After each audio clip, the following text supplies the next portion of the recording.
Yo, what is up, guys? It's Cohen back here again today with another video. Back with another recap of the NBA games from today. There was a ton of basketball on today, especially if you consider the March Madness tournament, which I'm sure most of y'all are watching.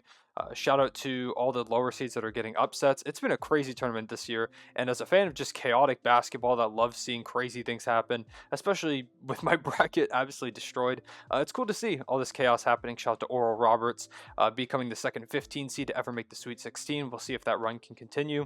Ton of lower seeds are winning. Shout out to Oregon State. I am sad that Oklahoma State lost. I would have loved to see Cade Cunningham, the number one projected pick in this year's draft, continue playing. Hopefully the next time we do see him playing, it's in a Thunder jersey and I'm wearing it in a video, but I guess we'll wait to find out on that one. The Thunder have some work to do if they want to get that number one overall pick, especially after another win today with one starter in the lineup, Just Dort out there against the Houston Rockets, handing them their 20th straight loss. I'll talk about that later in the video, but I mainly want to focus on the NBA games. I don't really want to get too much into the college basketball side of things. If you want to see me make a video about the tournament, let me know. Go ahead and drop a comment right now, like the video, drop a subscribe, all that stuff if you want to see me make a video about the tournament, maybe some prospects that I think kind of stood out, raised their stock in the tournament. Let me know about that one. But like I said, I'm going to focus on the NBA for today. And the team that I really want to focus on this video played in the first game of the day, and that is the Miami Heat. And subsequently, I want to talk about James Harden of the Brooklyn Nets, a player who had a phenomenal game today in the Nets' win over the Wizards. We'll go ahead and start with James Harden here. So James Harden has been playing incredibly this season. The Wizards led for a lot of this game, but James Harden made sure it didn't count at the end. He had a great performance. He continues to build his MVP case, especially with Kyrie having missed some time previously and Kevin Durant now having missed a lot of time this season. He's really stepped up in their absence. He's improved this team in every facet. He's bought into the system completely. He does exactly what they need him to. If they need him to score the ball, he's scoring. If they need him to play make, he's playmaking. He's playing solid defense. He's getting everyone involved. He's been a solid leader for this team too. And I think he's reversed a ton of narratives people had about him coming into this season. He's proven that a lot more teams should have put together some huge offers to get him. And that's where I want to go back to the Miami Heat, a team that lost today in the game that I previously referenced.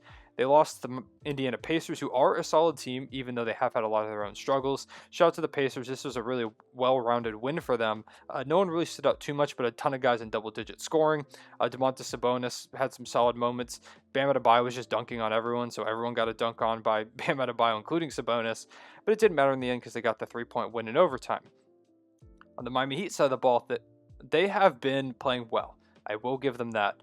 But now they've lost a few in a row, and it's starting to look more and more like this is not the Heat team from last season. Now, this is obvious because they don't have all the same guys, but they don't look like the Heat team that beat the Milwaukee Bucks in the second round of the Eastern Conference playoffs. They don't look like the Heat team that beat the Celtics in 6 games, even when the Celtics tried to put up a great fight. They don't look like the team that pushed the Los Angeles Lakers, led by LeBron James and Anthony Davis, to 6 games with a ton of injuries in the NBA Finals last season in the bubble. They don't look like that team.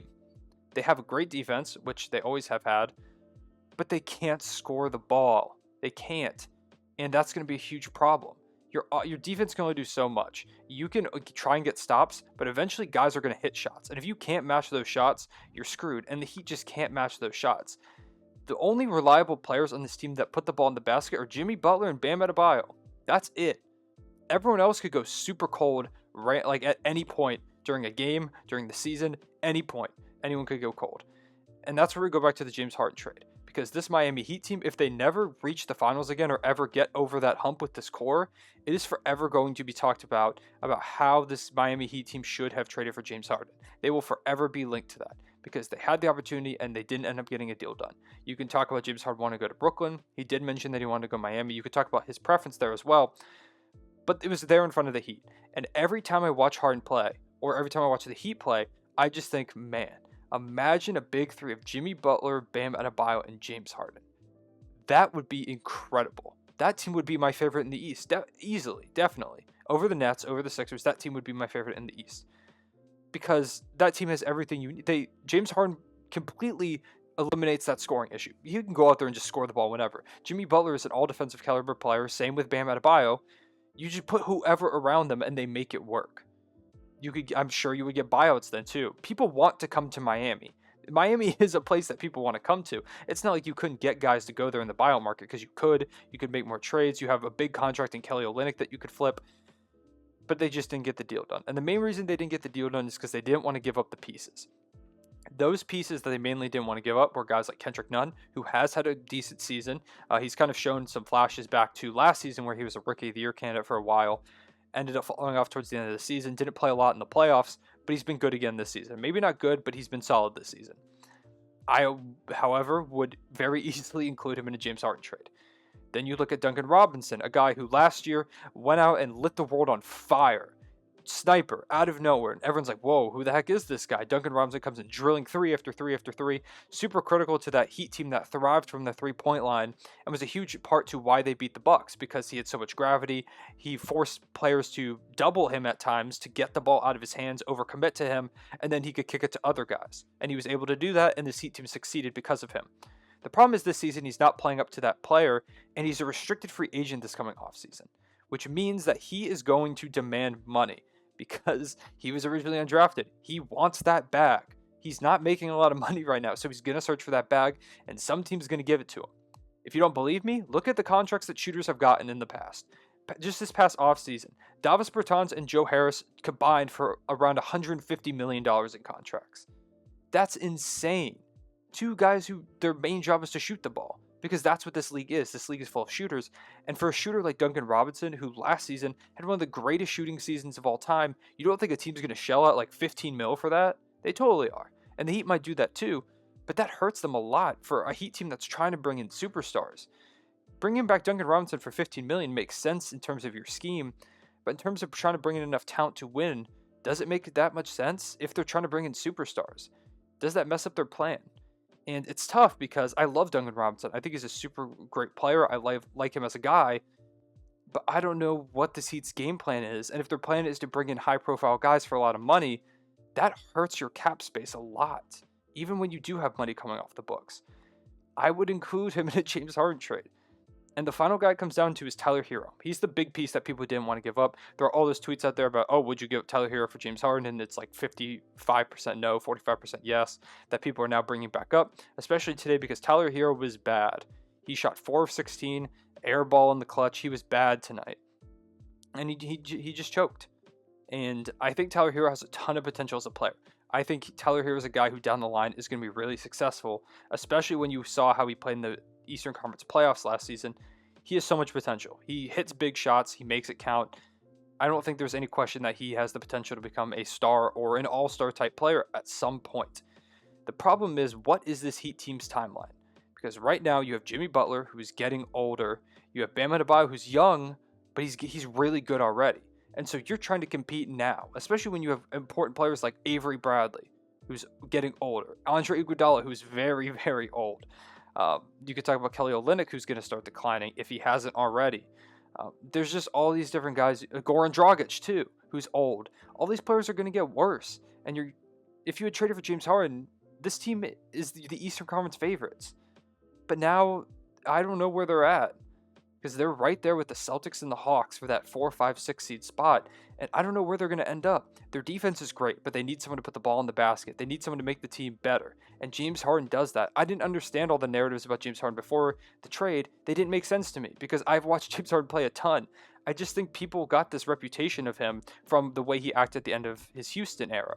I know he didn't act well. I know he acted out. I hate that he got the Thunder game canceled because he went clubbing. But he's a great basketball player. And if it was there for them, the Heat should have traded for James Harden.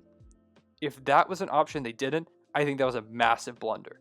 Well, there's debate to be had about if it was or not, but I think it was. And it shows in games like this where they can't put the ball in the basket, and you're just watching Jimmy Butler and Bam Adebayo out there like trying to do everything. They were phenomenal in this game. And you just look at their help around them, it's just not there. You just don't have it. And imagine if you gave them an MVP candidate next to this team. That team's winning the East. That team's probably winning the East. So I just want to talk about that. I know Heat fans hate when it's dwelled on. I don't want to dwell on it too much, but today it really showed, especially with the main asset that the Heat didn't want to give up and Tyler Hero really struggling tonight. Like I said, he's going to be fine. He's going to be a really good player at some point. It's just a question of what's the Heat's timeline. So Outside of that, I'll talk about the Thunder game real quick. Lou Dort should be an all-defensive player. I'm wearing my Lou Dort jersey right now.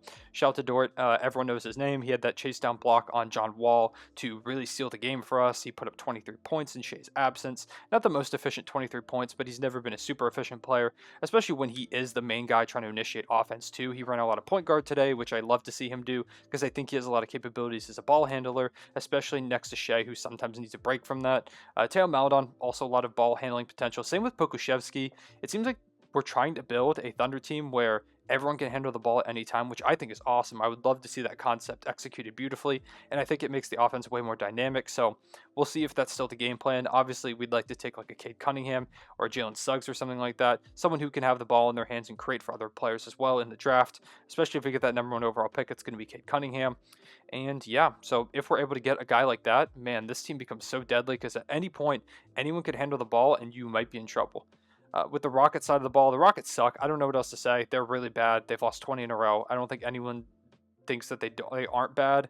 I feel bad for Steven Silas. He came and thought he was going to coach Russell Westbrook and John Wall. Russell Westbrook and James Harden is what I meant to say. I talked about him too much. My brain doesn't want to say his name anymore, but he thought he was going to come in coaching superstars aiming for contention, and instead they are a few games off of tying the league's record losing streak with now 20 losses. I believe the record is 23-ish, 24, somewhere around there. Yeah, not good for Houston. I don't even know what else to say anymore. Sorry, Houston fans. Outside of that, there's not too much more to talk about here.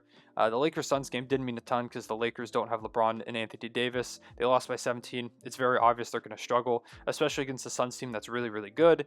The good thing is that the Suns blew them out. It was kind of close for most of the game, and then that fourth quarter, they just took over, which is exactly what the Suns needed to do. They got job done. The Mavericks and Blazers game, the Mavericks won by 40 points, 132-92. Luka Doncic was incredible. This was another flash of that Mavericks team that really gave the Clippers fits in the playoffs. Luka is amazing. He just needs help. Today, he kind of got that help. It wasn't insane help. It wasn't like where Kristaps in the bubble was putting up like 30-point games, but people were scoring, people were helping him out, and when that happens, good things happen clearly for the Mavericks. It also didn't help that Luka was 8 of 8 from 3 before missing his 9th attempt, having a 30-point near triple-double. He only played 30 minutes in this game. It was pretty easy for him.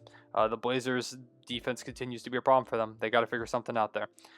Sixers Knicks, very controversial ending here. A lot of Knicks fans were pissed because there was a foul call at the end of the game where Tobias Harris got kind of elbowed in the back by Julius Randle, and he ended up getting 2 free throws. Tobias Harris, that is. He sunk both of them, giving the Sixers a 1-point lead to give them the win over the Knicks.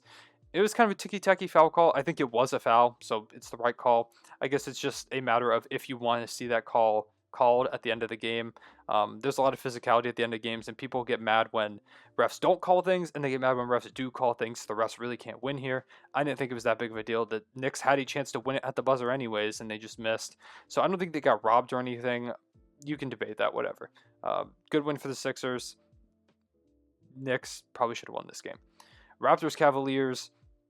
Sexland went off. The Raptors are falling apart. I think they need to trade Lowry. I think you have to get back what you can. I think Norman Powell is definitely a trade candidate too. There are going to be contenders lining up for the way Norman Powell's been playing. You could get a haul for Norman Powell and Kyle Lowry probably. Put it next to Van Vliet Siakam. You'll probably not make the playoffs this season. Get a solid pick in a loaded draft class. Come back next season or in 2 seasons. See what you're made of. But yeah, shout out to Sexland on the Cavaliers. They're also probably going to get a good pick, but it's cool to see them showing out. Final 3 games, Bulls Pistons, not much to say here. Bulls won 100-86. The Pistons just aren't very good, and they're another team that's fighting for Cade Cunningham. On the Bulls side of things, Lauri Markkanen, 16 points. Zach LaVine, only 18. This was just a gross game. I guess what I could talk about here is the fact that the Bulls have offered for Lonzo Ball. They offered Tomas Satoransky and 2 second-round picks. I don't think the Pelicans are going to end up taking that. I think they're looking for a little bit more. If the Bulls maybe throw in like a Daniel Gafford, maybe they'll consider it. But they're going to need a better offer for that, which I would like to see them make because I want to see some cool moves. And I think Lonzo would fit really well in this Bulls team, especially next to Zach LaVine. Yeah, so that could be their backcourt of the future. Who knows? Pistons just aren't very good on the Pistons side of the ball. They compete a lot of the time, but this game was just kind of ugly. Yeah, not a great one. Then we have the Magic and the Celtics. The big thing here is that Jaylen Brown had 10 threes. Jaylen Brown was incredible tonight. This was the player we saw at the beginning of the season, the guy that a lot of people thought was going to be an all-star starter. He ended up not being one because James Harden arrived, and Bradley Beal ended up turning up being the NBA's leading scorer at that point. I think he still is the NBA's leading scorer, but at the point of the All-Star break, he was also the leading scorer. Yeah, just a great game. Magic continue to lose. Still think they should trade Vucevic. I've talked about this a lot. I don't need to go into it anymore. Finally, we have the Pelicans-Nuggets game. Jokic needs help. Jamal Murray's been solid, but outside of those two, and sometimes Murray's even hit or miss, he's kind of inconsistent. There's really not that much help, especially on the bench side of things. Oh my God, their bench is not good. They need help there. Losing Jeremy Grant and Plumlee were big losses. I know Nuggets fans in the offseason told me they weren't going to be big losses, but they were. This Nuggets team is being carried by Jokic right now, and he can only go so far without that much help. You can only go so far without a secondary star next to you. This Nuggets team feels worse than last year's team. Not necessarily like Jokic feels better, but just the team in general feels worse. I don't know if that would translate into more or less wins since Jokic is playing like an MVP. He continues to play like an MVP candidate with LeBron James and Joel Embiid sidelined for a good amount of time. This is the chance for Jokic to make his push, and he's doing it individually. The Nuggets just need to win games. On the Pelicans side of the ball, this was a good win for the Pelicans. A team that really just every night could either lose by 50 or win by 50. Won by 5 tonight. Great showing from Ingram, Zion, and Ball. I continue to think that they're not going to trade Lonzo because of the way he's been playing recently, and they just need to evaluate if he is the long-term solution there by this trade deadline. Because if they don't do it now, maybe they'll get a sign and trade in the offseason, but it's going to be a worse return than what they'll probably get now. So that's about all the games from today. Actually, that is all the games from today. Let me know what you thought of the games. Let me know what your takeaways were. Let me know what you thought about the Miami Heat trading for James Harden thing that I talked about at the beginning of the video, because that's something that I think provides a lot of interesting discourse on the NBA, trade stuff. Yeah, so let me know what you thought about all that. I will see you guys tomorrow, probably with another video. So, yeah, see you guys later. Real one say back.